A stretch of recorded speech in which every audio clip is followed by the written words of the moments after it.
Honestly, the best way to make money on UFC gambling is to just not think about it and just put money on whoever's going to pay you out the most. And to prove my theory right, I've put $100 on every single underdog on UFC Fight Night this weekend, Cejudo versus Yadong.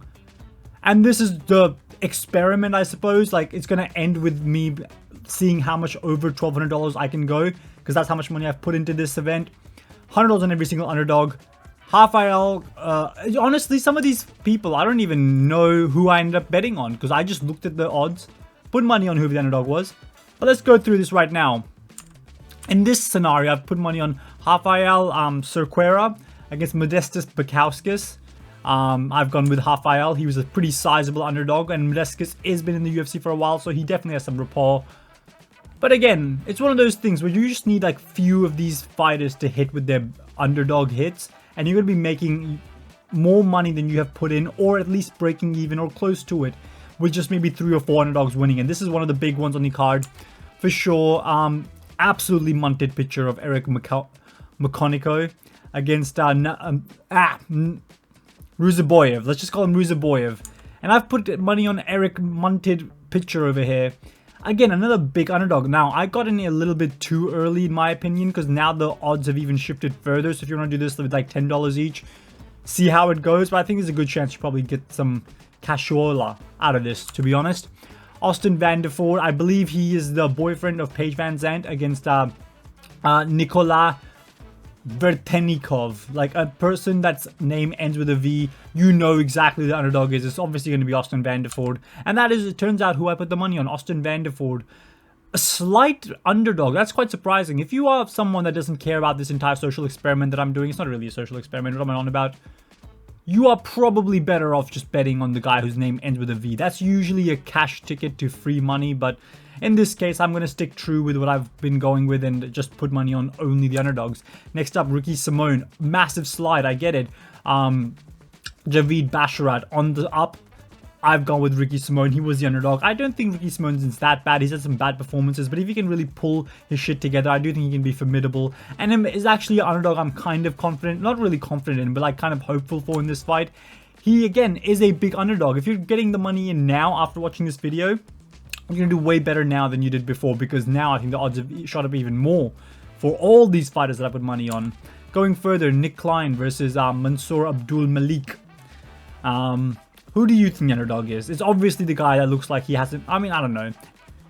It looks like the heavy smoker, let's just say. The heavy smoker is the big underdog in this fight. It is Nick Klein, $5.40. If you put money on him now, at this stage, Mr. Heavy Smoker himself is paying out $7 to 1.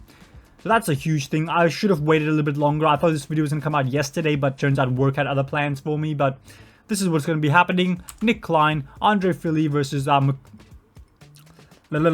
Melquizel Costa. I know him because of the weird skin condition that he has. And again, this was a pick'em odds at the time, but now Andre Fili has shot up to be even more of an underdog. Luckily for me, I did put money on Andre Fili. He was the person I expected to come out as the underdog in this scenario, so that's where the money went. So Andre Fili was chosen. Ion Cutelaba versus Ibro Aslan. Ibro Aslan looked pretty good in his last fight. Ion Cutelaba has looked 50-50. Like, if he can get a finish in the first half of the first round, he looks great, but after that, it's always been a downward spiral. I think he should have been the last opponent for Anthony Smith, in all honesty. I think that's a winnable fight on either direction. But Ion Cutelaba, and also it's a bigger fight than the guy that Anthony Smith is signed to fight now. But anyway, Ion Cutelaba was the underdog. Everyone knows his massive glaring weakness. And for that reason, he was a slight underdog. He's shot up a little bit more now, but, you know, this is the guy. Julius Walker versus Alonzo Menifield. I believe Julius Walker, the fact that I couldn't find a proper picture of him in the UFC, is the underdog. He's a newcomer. He's fighting Alonzo Menifield, who is ranked, I believe, still. Got starched by Carlos Hulberg in his last fight, but overall has looked really good in the division when it comes... Well, with the caveat of him fighting light heavyweights that aren't in the top 10. You know what I mean? Only so good can you look against light heavyweights that are basically trash cans anyway. But anyway, Julius Walker was underdog. Not as big an underdog as you would think, and that's just due to light heavyweight being absolutely garbage. I would presume so. Like, they're just thinking, oh my god, anything can happen. It's light heavyweights. You know, what can you expect from him? Nothing reliable, obviously.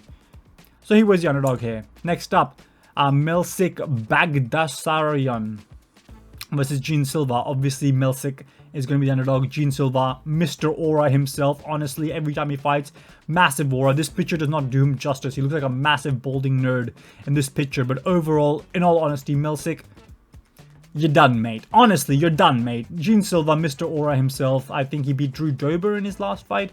Has looked amazing. Overall, I went with Milsic just because of this video. I'm expecting to lose money on this one. But that's part of the experiment, isn't it?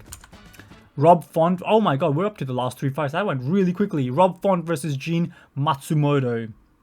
Gene Matsumoto, undefeated, I believe, coming to the UFC. Rob Font, in that part of his career where you're like, probably on the slope, but looked good in his last fight against Kyler Phillips.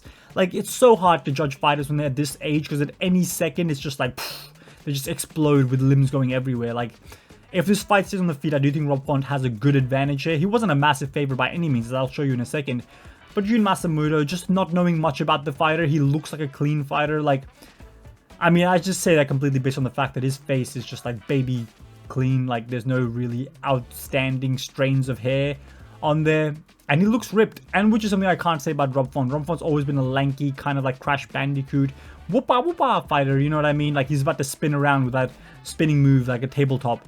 The Crash Bandicoot does, it looks like, from just looking at Rob Font. But the pick was Rob Font. He is a slight underdog in this one, so again, had to go with my guy.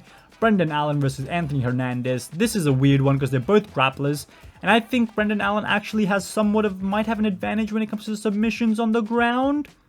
Maybe on the feet, I think Brendan Allen's looked pretty decent, honestly, going toe-to-toe with Chris Curtis, who's a very good striker. Again, a big underdog is Brendan Allen, but Anthony Hernandez looked amazing in his last fight. Did get hurt.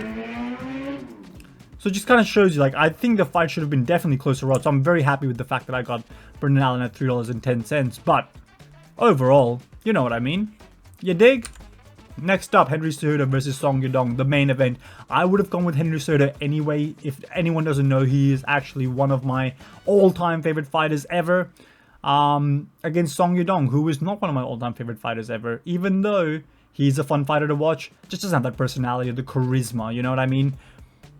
But Henry Cejudo, like, he is the underdog, and he was kind of, he's shot up even more now, but honestly, Cejudo, the grappling, the wrestling, I get it, probably won't work the best on Song Yadong. Song Yadong's shown to have really good wrestling, but with the Asian fighters, they always surprise you. They're so inconsistent with their wrestling, but I think Song Yadong will stuff them.